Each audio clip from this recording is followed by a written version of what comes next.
Good day, everyone. My name is Jessica Poyer, and I'm really glad to be joined today by Scott Ryan, by Amy Melville, by Fran Nile, and by Joanne Stafford. And we are coming to you today with some really important news. And I'm pretty sure that you've seen this story in the national, regional, or local media. And today we really want to talk about how the solar eclipse will impact the Norwich City School District, namely our students. So, Scott, if you'd like to really articulate what this means for us on April 8th. Yeah, thanks so much. I appreciate everybody joining us today. For your viewing pleasure, we have put together a panel of science experts to offer some background on the 2024 solar eclipse that is expected on April 8th, 2024. And then we'll be connecting all of this information to really how Norwich City School District has planned and prepared for this event. And so let's kick it right over to our experts, Jess. Great. So we will begin with Fran Nile, who welcomes in our pre-K through 2 students to her science classroom. Fran, why don't you articulate for people what you're sort of preparing the students for on this day?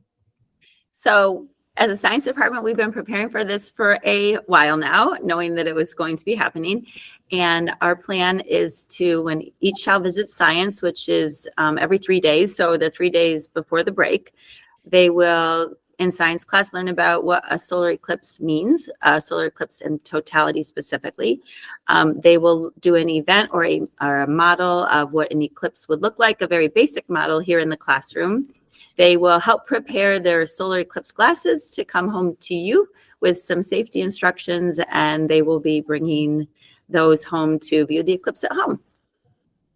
Very exciting, a lot to look forward to. And we know the little ones are developing that vocabulary so readily with you and through those experiences. And that continues at Perry Brown, where Joanne Stafford serves our students in grades 3 through 5. So Joanne, how does the learning continue at Perry Brown?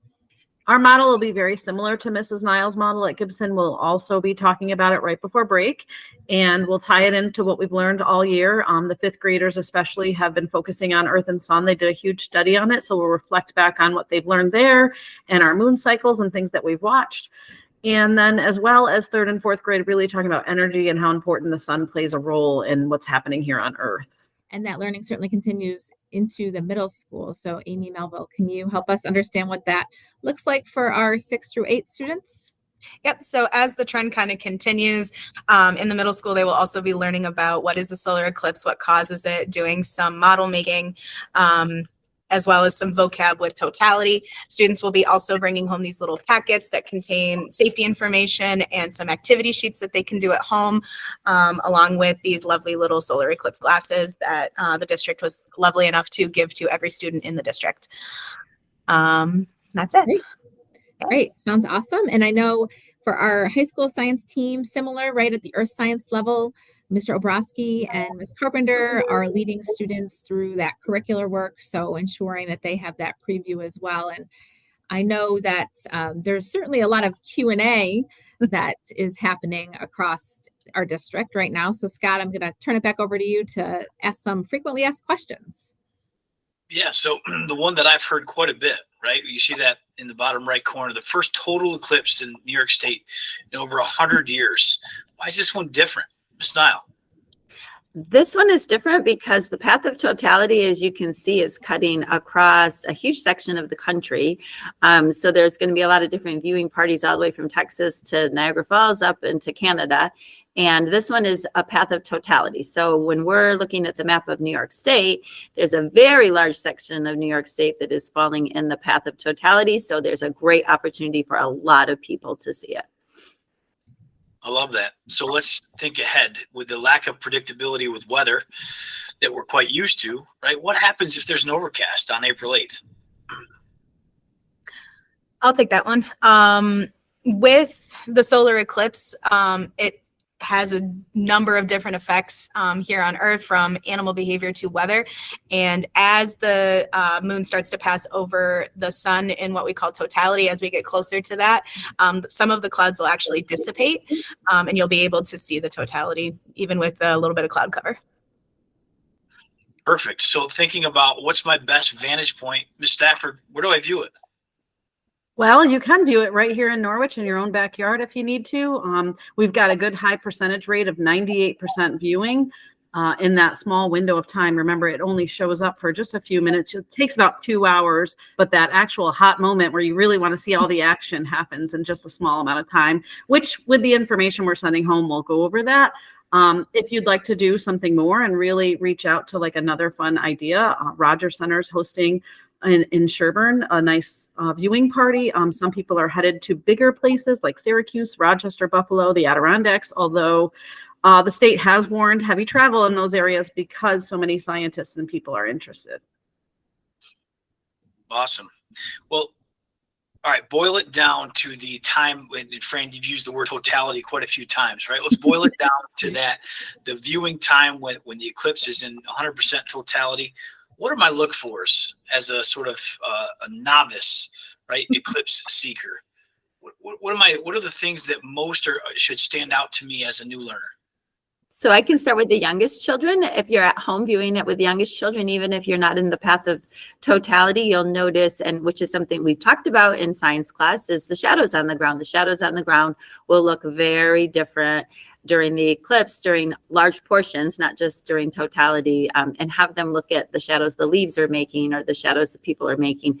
And they'll notice a big difference between the shadows then. Perfect.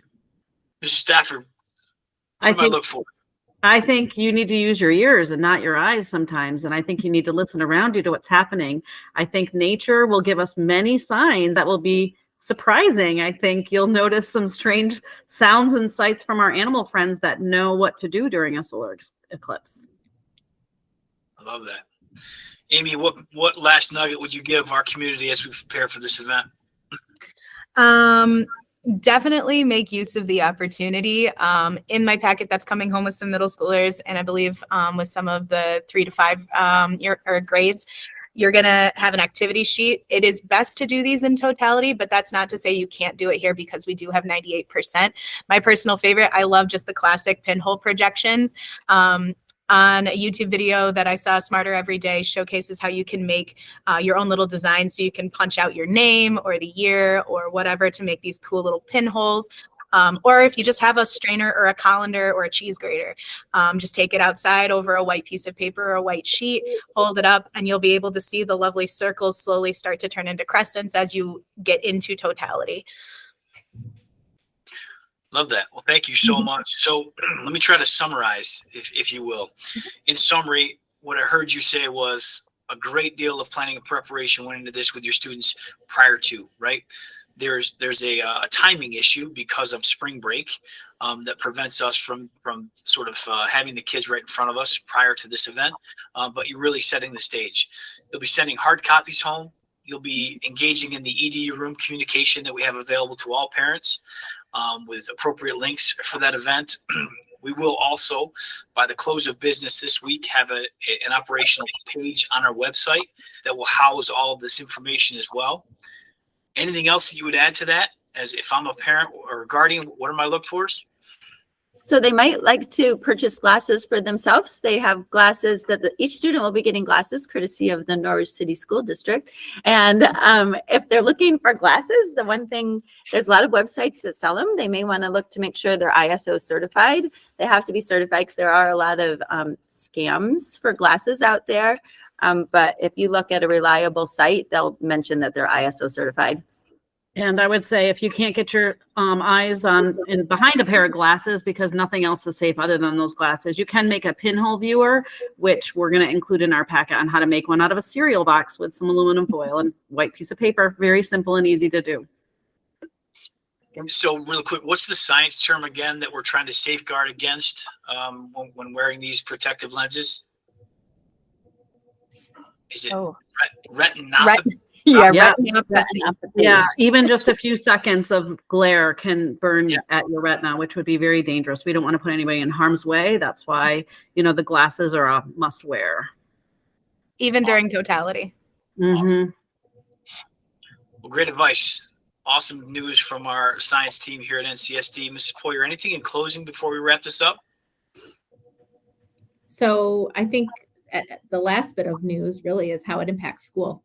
Yeah. Right. And I think you're going to share that. Sure. Mm.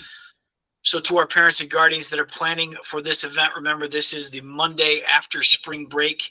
And so as a result of the unused emergency give back days, we're going to be using April 8th as a give back day for achieving the 180-day school calendar that we must adhere to on an annual basis. But really wanted to give you, the parent guardians, some tools to be able to prepare for this event. When we make this decision, we're making it under the lens of safety and learning combined, and hopefully we've set the stage for that today for you. If you have any questions along the way, Mrs. Poirier, who would you direct them to? Great. Yeah. So I think there's a couple of different places you can go. First of all, speak with your child. Clearly, you've heard that they're going to be learning a lot over the next bit of time before the vacation. So they certainly will be mini experts in and of themselves. Reach out to their science teachers. They're a wealth of information. And then you can also head to our website at norwichcsd.org to discover more links that are really informative. We hope that you and your family, your community, your neighbors really enjoy and learn from this event. Awesome. Thank you so much to Fran, Joanne, Amy, Jess. Thank you so much, parent guardians.